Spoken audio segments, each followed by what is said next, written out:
किसका, प्रभु का पावन नाम,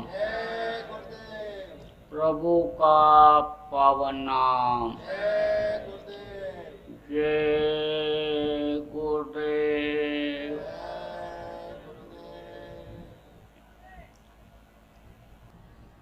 अब आप समझो तीन चीज। सुमिरन, सुमिरन किसको कहते हैं? माला जपने को। दूसरा है ध्यान, ध्यान किसको कहते हैं? आँख से देखने को। और तीसरा है भजन, भजन किसको कहते हैं? कान से सुनने को। सुमिरन माला जपने को, ध्यान आँख से देखने को, और कान से सुनने को भजन कहते हैं। तीन चीज आप और समझो, तीन आँख, तीन कान और तीन नाक। तो दो आँखें ये बाहर, इससे बाहर की चीज दिखाई पड़ती है, और एक आँख है अंदर जीवात्मा में। जीवात्मा यहीं बैठी है बीचों बीच में, यहाँ इस शरीर का बीचों बीच ही है तो ये 3.5 हाथ का शरीर, लेकिन इसका बीचों बीच ही है। क्यों? क्योंकि 5 स्थान इसके नीचे है और 5 स्थान इसके ऊपर है। यह आपका कंठ चक्र, हृदय चक्र, और ये नाभि चक्र, इंद्रिय चक्र पेशाब का, और संडास की जगह गुदा चक्र। 5 स्थान ये हैं, और 5 स्थान ऊपर है। सहस्रदल कमल, त्रिकुटी, दशमा द्वार, भवन गुफा और सतलोक। नीचे का स्थान यह कंठ चक्र, यहाँ आद्या महाशक्ति का स्थान, यानी ब्रह्मा विष्णु महेश की माँ। और यहाँ पर यह शिव और पार्वती का स्थान, और यहाँ विष्णु और लक्ष्मी का स्थान नाभि पर, और इंद्रिय पर ब्रह्मा, सावित्री, गायत्री, सरस्वती का स्थान, और आपका गुदा चक्र पर गणेश, और समझ लो कि आपके रिद्धि सिद्धि का स्थान। तो ये 5 स्थान नीचे, 5 देवता ये नीचे बताए गए, यानी हैं तो अपने अपने लोक में, लेकिन उनका अक्ष जो है वो हर मानव इंसान के ऊपर छाया, जिसको कहते हैं, वो पड़ता रहता है। यह स्थान चलते रहते हैं, यह स्थान जब रुक जाते हैं तो उनका दर्शन वहीं पर हो जाता है, लेकिन वो स्थान फिर शून्य हो जाता है। तो अब आप ये समझो कि पहले के युगों में, पहले के समय में उम्र लोगों की ज़्यादा होती थी। 10,000 वर्ष की उम्र त्रेता में, 1000 वर्ष की उम्र द्वापर में, और 100 वर्ष की उम्र कलयुग में बताई गई। तो द्वापर और त्रेता की साधना करके इस समय पर कलयुग में कोई पार नहीं हो सकता है। तो ये जो चक्रों का भेदन था, अष्टांग योग, हठ योग, कुंडलिनियों का जगाना, ये पहले किया करते थे लोग। जब संत आए तो 100 वर्ष की उम्र में उन्होंने कहा कि यहाँ तक पहुँच पाना मुश्किल है, इसलिए आँखों के नीचे की साधना यानी उन्होंने ख़त्म कर दिया, बंद कर दिया। अब आँखों के बीच से जो रास्ता गया हुआ है, आँखी मध्य पाँखी चमके, और पाँखी मध्य द्वारा, और ते द्वारे दूरबीन लगावे, उतरे भवजल पारा। फकीर ने भी इसी चीज़ को कहा कि इनके अधर 2 चश्म के बीच खसम को खोज, जहाँ झलक तारा, जहाँ तारा झलकता है। ऋषि मुनियों ने कहा अंदर में प्रकाश है, हजरत मोहम्मद साहब ने कहा रोशनी है, ईसा ने कहा if thine eye be single thy whole body shall be full of light. उन्होंने भी इसी चीज़ को कहा जहाँ झलक तारा, उसी बीच खुद खुदा का तख्त है, उसी के बीच में वो परमात्मा बैठा हुआ है। और शिष्ट से देखनी तीसरी आँख से देखो जहाँ पर वैकुंठ है। तो वो मैं अभी आपको रास्ता बतलाता हूँ, और ऊपर में जो 4 स्थान हैं, वो स्थान को अभी अब आपको समझाता हूँ कि जीवात्मा जब यहाँ से निकलेगी तो ऐसे ऐसे ऐसे जाएगी, और फिर ये सतलोक जब पहुँच जाएगी तो वहीं पर इसका घर है, देश है, मालिक है, वही सत्पुरुष ही सबके सृजनहार हैं, और फिर वो वहाँ से नीचे नहीं उतरेगी। अब जब आप यानी सत्संग सुनोगे जब, तो सारी जानकारी हो जाएगी कि सृष्टि की रचना कैसे हुई, और किस किस तरह से कहाँ कहाँ पर यह उतरी जीवात्मा, और कैसे वहाँ जाएगी, किस तरह से। ये तो जब ज़्यादा सत्संग सुनोगे विस्तार में, तब आपको सब मालूम होगा। वो मौका आपके लिए है। अभी 28 मार्च 1 और 2 यानी 28 फरवरी 1 और 2 मार्च को होली का कार्यक्रम यानी उज्जैन आश्रम पर होने जा रहा है। उसमें दोनों समय सत्संग चलेंगे, ध्यान भजन भी होगा। आप वहाँ पर आ जाना, बहुत सारी जानकारी आपको होगी। अभी तक तो होली आपने खूब मनाया, खूब रंग गुलाल आपने लगाया, लेकिन होली का मतलब क्या होता है वो उसको आप समझो आकर के। होली का मतलब होली, होली कहाँ होली, वहाँ होली, सब जगह होली, ऊपर में नीचे तो हो लिया, रिश्तेदारों के यहाँ भी गए, जगह जगह जहाँ होली खेली जाती है वहाँ भी आप जाते हो। तीर्थ स्थानों की भी होलियों को आपने बहुत सा देखा होगा, बहुत से लोगों ने। अब उस होली को देखो आकर के वहाँ पर, तो सत्संग जब आप सुनोगे तब आपको सारी जानकारी हो पाएगी। हाँ, तो बहुत से लोग पहली ही बार यहाँ पर आए हो, लेकिन फिर भी आपको बहुत सुना दिया गया। अब असली चीज़ आपको बताता हूँ कि जो सबका सार है, ये चीज़ अगर आप कर ले गए तो आपके अंदर ज्ञान का खजाना भरा हुआ है।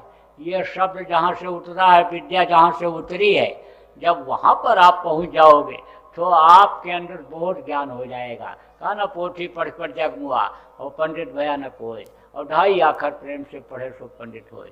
यह शब्द भेदी अन्य जो नाम है, इसको आप जब जाप कर लोगे, उस शब्द की डोर को पकड़ लोगे, जिसके लिए कहा गया शब्द शब्द सीढ़ी रच डाला, और चढ़ चढ़ पहुँचो अगम ठिकान, तो अगम ठिकान आप पहुँच जाओगे। लोगों में से होते हुए यानी जहाँ से जलना मरना होते ही नहीं, जहाँ पर यानी समझ लो रोना रोना है ही नहीं, जहाँ पर समझ लो कि एकदम सुख है, आनंद है, वो अनामी धाम, वहाँ कुछ नहीं, वहाँ शब्द भी नहीं है, और वहाँ पर कोई चीज़ नहीं है। वहाँ का तो वर्णन ही नहीं किया जा सकता है सुख का। जब वहाँ जाओगे, वहाँ पहुँचोगे, तब आप अनुभव करोगे और ये कहोगे भाई मनुष्य जन्म लेना हमारा सार्थक हो गया। तो अब आप ये समझो कि अन्य बीचों बीच में जीवात्मा यहाँ बैठी हुई है, एक आँख उसमें है और दो आँखें ये बाहर हैं, तीन आँख हो गई, दो कान ये बाहर, इससे बाहर की आवाज़ सुनाई पड़ती है, और एक कान अंदर जीवात्मा में है, उससे अनहद वेद वाणी वही सुनाई पड़ती, आकाशवाणी। और आप ये समझो कि यानी तीन नाक, तो कहोगे तीन नाक कैसे? देखो, एक सूरा के दाहिनी तरफ और एक के बाईं तरफ, ये तो है नाक। और जिसको नाक कहते हो, दो नाले के ऊपर जैसे पुल बना दिया जाए, ऐसे ही बना दिया उसने। किसके लिए? सुंदरता के लिए। किसने बनाया? किसने बनाया? मालिक ने बनाया। नाक अगर न हो तो सुंदरता भी खत्म हो जाए। ऐसे जिसकी नाक दबी रहती है ना, कहते हो नहीं नहीं नहीं, ये लड़की पसंद नहीं है, इससे शादी नहीं करेंगे। अब आजकल तो लड़कियां भी रिजेक्ट कर देती हैं, कह रहे नो नो नो नो, यानी फेस कटिंग अच्छी नहीं है। तो अब आप ये समझो कि नाक ये बनाया किसने? जिसने दुनिया बनाया। काजब तेरी कारीगरी रे करतार, जान न जाने माया तेरी, बदले रंग हजार, अजब तेरी कारीगरी रे करतार। देखो, हजारों आदमी आप बैठे हो, लेकिन चेहरा किसी का किसी से मिलता है? किसी से नहीं मिलता। कुछ न कुछ फर्क सबके चेहरे में। और इतने में ही नहीं, कई हजार बैठे हो, इतने में ही नहीं, लाखों करोड़ों में चेहरा जल्दी नहीं मिलता है। ये उसकी अन्य समझ लो कि कारीगरी है। तो उसने बनाया, दो नाक के बाहर और एक नाक अंदर जीवात्मा में।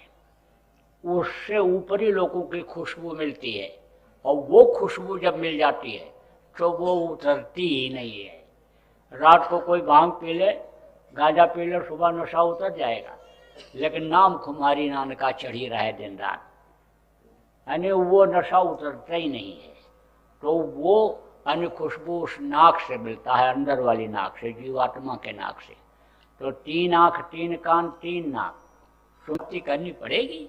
कभी नहीं। तो जो इच्छा की नहीं मनमाही, और हर प्रताप कर दुर्लभ नहीं। जिस चीज़ की इच्छा करोगे वो चीज़ आपके लिए हाजिर कर देगा। तो कहा एक है साधे सब सदे, सब साधे सब जाए। एक को अगर आप इसको साध ले गए तो यही आपका लोक भी बना देगा और परलोक भी बना देगा। तो देखो, सुमिरन तो एक आध दिन अनिल में जब नाम याद हो जाएगा तब कर लेना, लेकिन ध्यान लगाना तो आज से ही शुरू कर दो। बराबर आदत डालो, जहाँ कहीं भी खाली बैठो वहीं ध्यान लगाओ।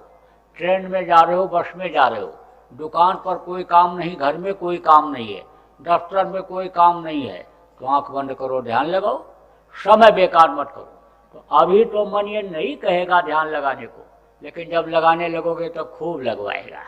जब अंदर में इसको रस मिलेगा, अमीय रस को जब ये पिएगा, तो ये इंद्रियों के घाट का रस जो पीने में लगा हुआ है ये तीखी मिर्ची की तरह से लगेगा।